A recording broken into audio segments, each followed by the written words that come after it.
I'm Bob Crane, known to some people who watch television as a captured World War II pilot on Hogan's Heroes. I don't get a chance to do much flying in real life, so occasionally I like to come out to an air base, shoot the breeze with the professionals. This trip was a complete bust. A real flame-out. The whole place is deserted.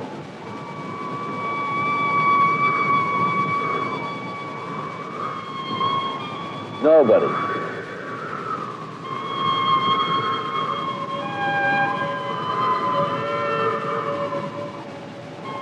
Nothing.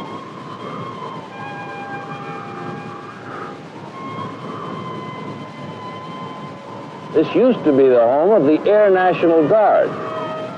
A busy place, too, especially on weekends. Now look at it.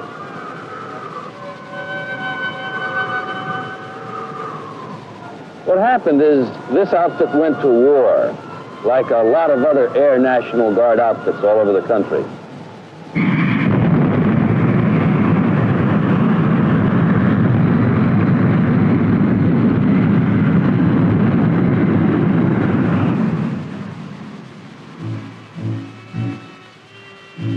These guys look familiar? They ought to. You've seen them before. In your local bank, the grocery store, at the hospital, classroom, the courtroom, maybe in your own home. At the moment, these men are out fulfilling military obligations at bases all over the globe. But they're only temporary warriors, permanent citizens. They're your friends and neighbors, the people you know.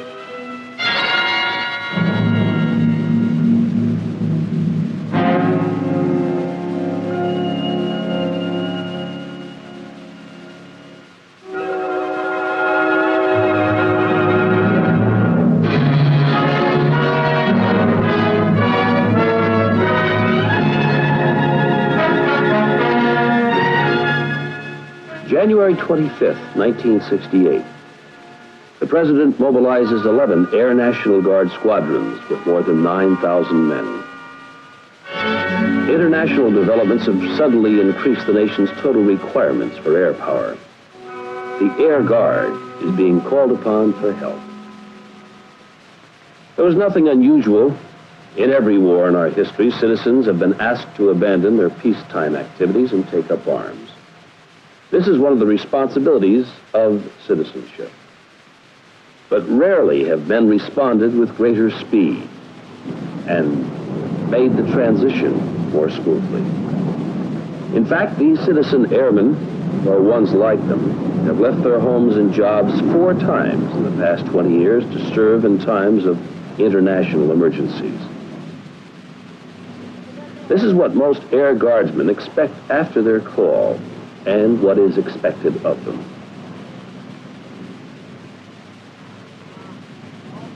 Within 24 hours, more than 99.5% of the men in the mobilized units report for duty. While they're fully trained and ready for combat the moment they're called up, these men still take advantage of the interval between call-up and deployment to sharpen those skills, rehearse those procedures, and practice those exercises, which may be of the greatest value to them wherever they're sent, to Vietnam, South Korea, Japan. As the deployment date approaches, certain decisions have to be made. A nice problem for a computer. Those units alerted for overseas can take along only about 1/2 of their personnel. But many more than that have volunteered to go. Which ones will be chosen? Finally, the date arrives. The selected units are scheduled to depart at intervals of about 2 weeks. The first to go is the 120th Tactical Fighter Squadron at Buckley Field, Denver, Colorado. The equipment goes first. Spare engines to replace any which might wear out or be destroyed. Ground vehicles for use on the flight line. Other equipment and tools to repair and, if necessary, rebuild engines or aircraft. The ground personnel are a vital part of the outfit. They'll have to be set up and waiting at the first stop to service the incoming fighter planes. So they ride with the equipment. The C-141 Starlifters, 15 tons of men and equipment in each of the huge aircraft. The fighter pilots get their briefing from their commanding officer, Lieutenant Colonel Robert Cherry. The upcoming flight will be made in 3 hops: Hawaii, Guam, and Vietnam, with frequent in-flight refuelings on the long hops. Technically, the exact destination is still classified. Not until they arrive in South Vietnam will their exact destination be made public. But their families have a pretty good idea where these men are headed. Later, these same goodbyes are repeated by other guard units at Sioux City, Albuquerque, Niagara Falls, Columbus, Ohio, Little Rock, Reno, Wichita. But don't get the impression that all the men are going in units to the Far East. Actually, more than half the guardsmen mobilized are filling individual assignments at some 86 flying bases at home and abroad. For some men, this is the 3rd time they've said goodbye and gone off to war, but it doesn't get any easier with repetition.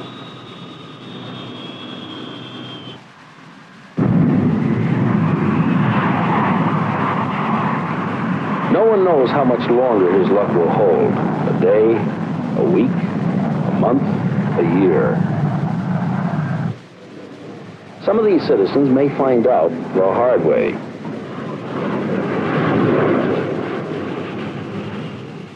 It's the Strategic Air Command's flying service stations that make it possible for the fighter pilots to ferry their own planes across the thousands of miles of ocean.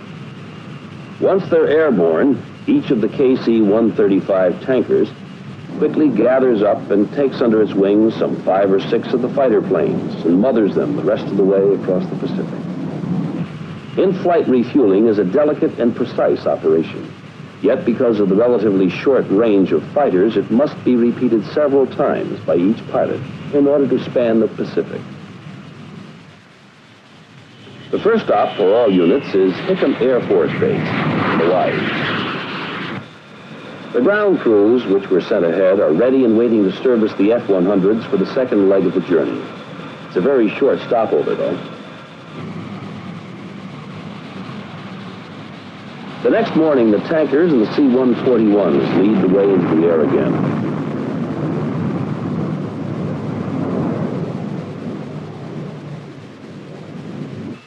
The F-100s follow, rendezvous with their tankers, and the parade is on again. The long hours in the cramped fighter cockpits are nerve-grinding, but it's not the kind of parade that anyone wants to drop out of. Finally, the 120th arrives at its designated base in Vietnam, Phan Lang.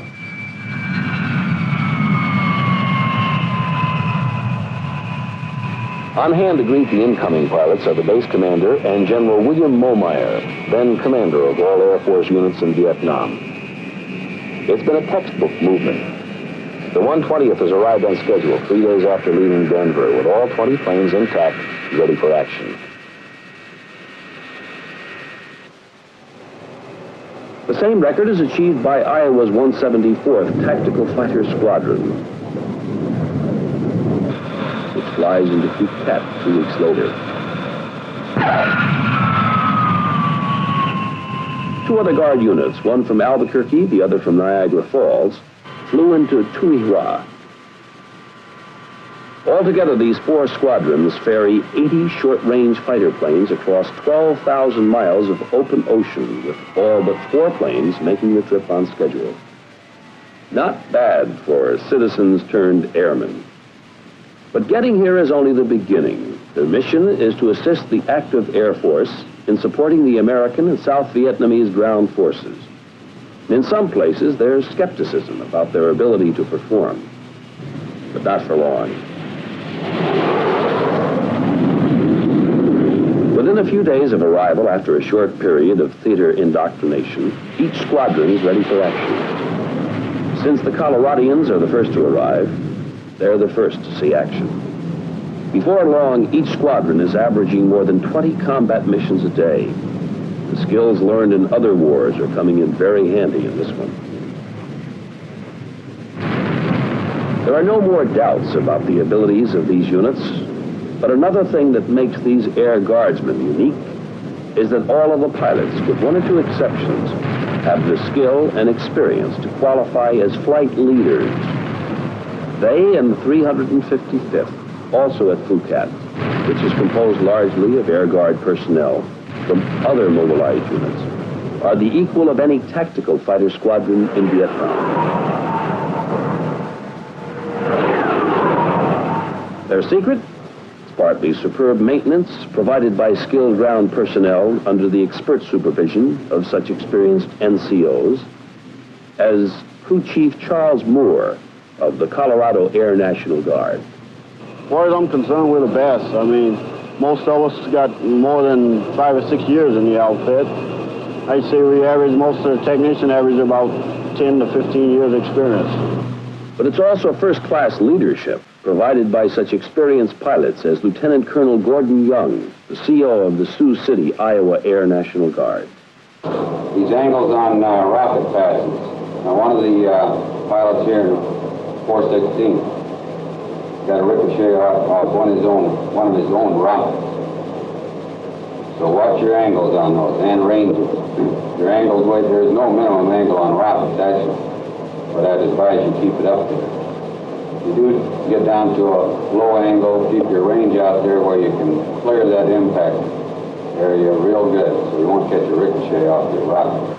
But even the constant pressure of combat and the 12-hour workday, which is standard in Vietnam, still leave a little time for other things.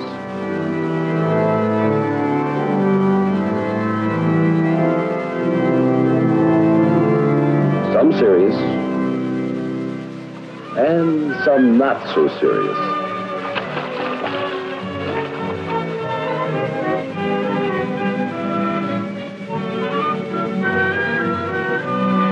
There's no doubt about it. Vietnam is a long way from home.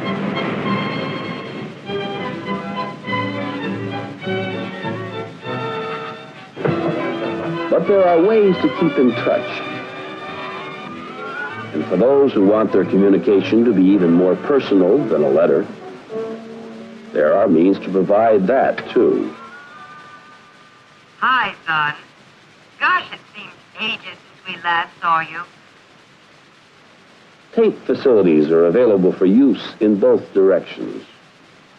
All I can say is, honey, that I sure do miss you. You'll be interested to know that your brother Pete is back in school now and doing very well. Take care of yourself and the baby. And guess what? Judy has decided to take singing lessons. Can you imagine that? Home, of course, is at the back of everybody's mind, in every war. This one is no exception. I want you to help me sing this song if you will, if you don't know it, fake it, okay? I wanna go home.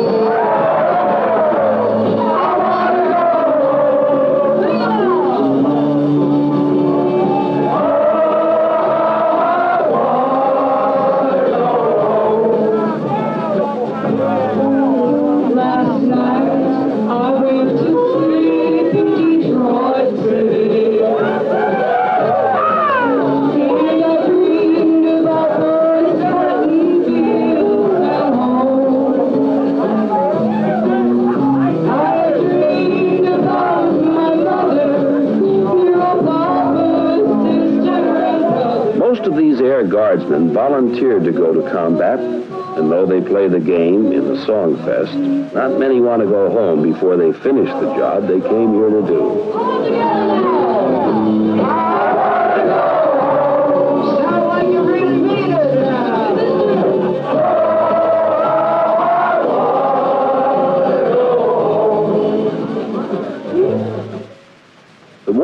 Vietnam is really two wars, one being fought with bombs and bullets, and one with hands and hearts. The Air Guard units are actively engaged in both wars. These men of the 174th and the 355th at Phu Cat devote their free time in helping the villagers of nearby Phung Dun rebuild the homes destroyed by the rockets and mortars of the Viet Cong.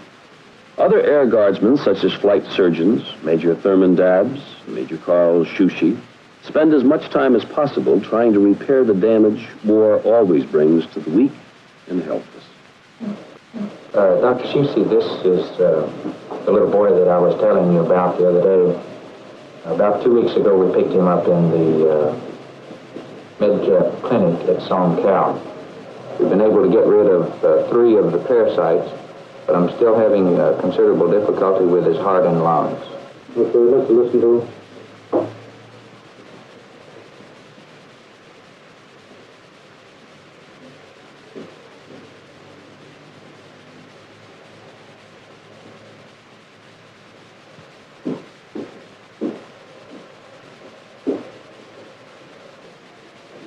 Debs, I don't find anything that you haven't already found, and I think the treatment that you've got programmed will do the job. All right, sir. We'll keep on with that then, and I'll let you know how we get along. Fine. Explain to him now that he'll be going home in about 4 days, and we'll check him in the home each week. Whatever the Air Guardsmen do in their spare time, however, the reason for being in Vietnam is to support the Allied ground forces in their battles with the Viet Cong and the North Vietnamese. Averaging more than 20 missions a day, it isn't long before the 120th of Phan Rang, the first of the Air Guard squadrons to begin fighting, approaches an important milestone, its 1,000th mission. This mission is a 2-plane strike against an enemy unit opposing an American military force in the South. Leading the mission is Major John L. France, in civilian life, a practicing attorney in Denver. First, he gets a weather briefing. As you go down along the coast, there are a few isolated rain showers and thunder showers.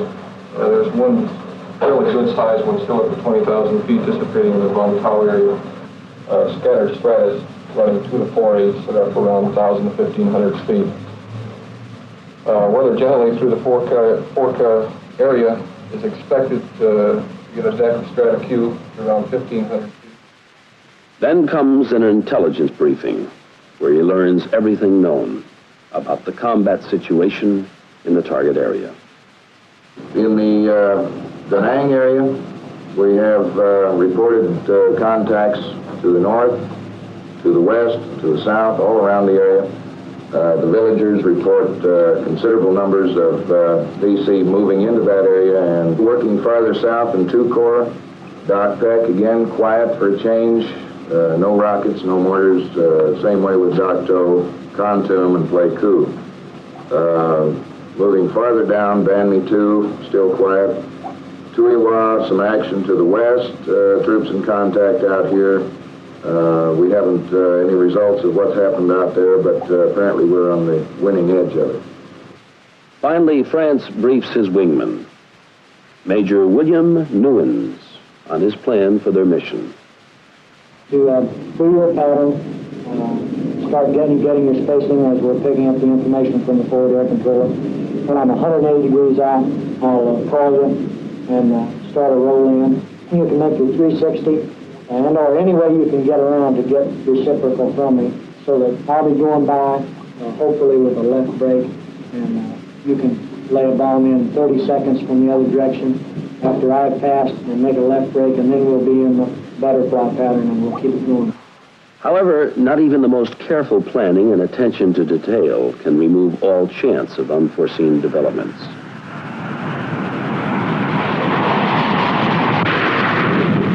The unexpected is almost routine on these missions, so they're never boring. Flying over Vietnam is much the same as flying over the United States. Clouds have the same soft unreality. The land unrolls in the same pattern of rivers and fields and forests, But there is a difference. You're very much aware that down below a war is going on, that men are fighting and dying. Those hills and forests are not as innocent as they seem. Nearing the target, they pick up the voice of the forward air controller in his observation plane above the area. What's your position, please? Dispatch to Royal Lady, coming in from southwest. From the southwest, you say? Correct. Okay, I better put a mark for you.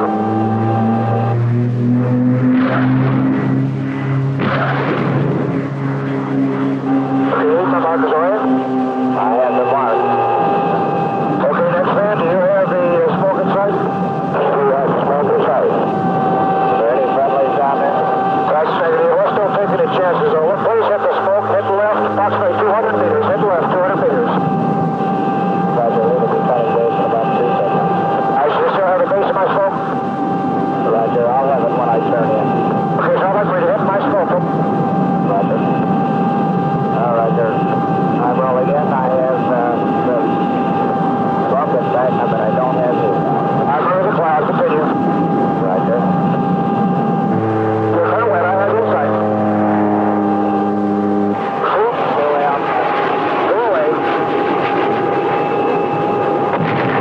Right, good job. Next man, hit short 50 meters, please. Hit short 50 meters. Roger, short 50 meters. Roger, I don't have insight. Continue. I have you. I'm cleared up. You're clear, wet, sir. I have you now. Continue. Good, sir.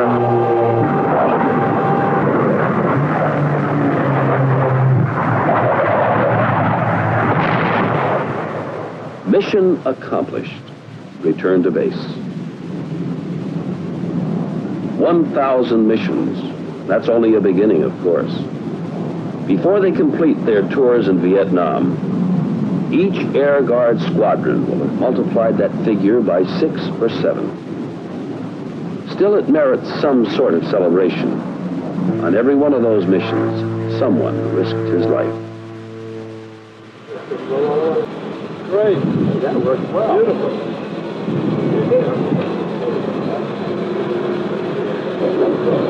Come on, John. Help me out. Yeah. Change the ground rule.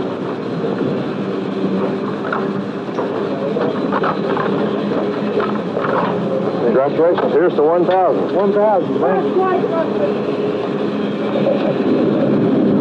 Come on, I just went off the wagon. You have a good one? Yeah, real good mission.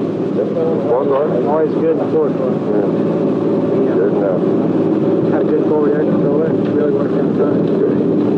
Pretty good chance. Let me congratulate you here before you get so far along. Thank you, Colonel Williams. It's real great. We're looking forward to the second 1,000 and then some. And then the third and fourth. Yes, sir. Great. On the occasion of your 1,000th combat sortie in Vietnam since having been here, I think you guys have done a magnificent job. If I can get a drink out of it, Jerry, thanks, please. Thank you, Doc. Thank you very much. Mighty fine. Here's to the 120. Here. Fine, that's great. In turn, I would also like to propose a toast to the 614th. You know, you people hosted us ever since we got here. And I was in today asking for some advice. And I think it's completely outstanding the way your unit has taken care of us. So how about one for the 614th? So Thank you, Bob.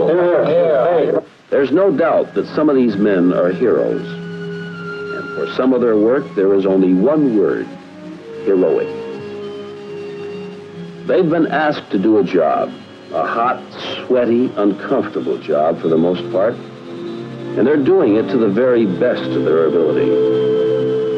When the call came, they responded willingly, many at great personal sacrifice, because they recognize their obligations as Air Guardsmen and American citizens. Their pride in their units and their devotion to duty are apparent in everything they do. When these men packed up their gear and flew off to war, they left some pretty big gaps in the economic and social life of their community. When they returned to fill these gaps, They'll bring with them the same good sense, the same dedication to duty, the same resourcefulness, the same sense of responsibility which makes them such valuable members of our armed forces. Low angle, keep your range out there where you can clear that impact area real good so you won't catch a ricochet off your rocket. So that I'll be going by, hopefully with a left brake, and you can lay a bomb in 30 seconds from the other direction after I've passed and make a left brake, and then we'll be in the butterfly pattern and we'll keep it going just like that. Dr. Debs, I don't find anything that you haven't already found, and I think the treatment that you've got programmed will do the job. All right, sir. We'll keep on with that then, and I'll let you know how we get along. Fine. As far as I'm concerned, we're the best. I mean, most of us got more than 5 or 6 years in the outfit. I say we average, most of the technician average about 10 to 15 years experience. Why shouldn't they be the best? What else would you expect of your friends and neighbors, the people you know?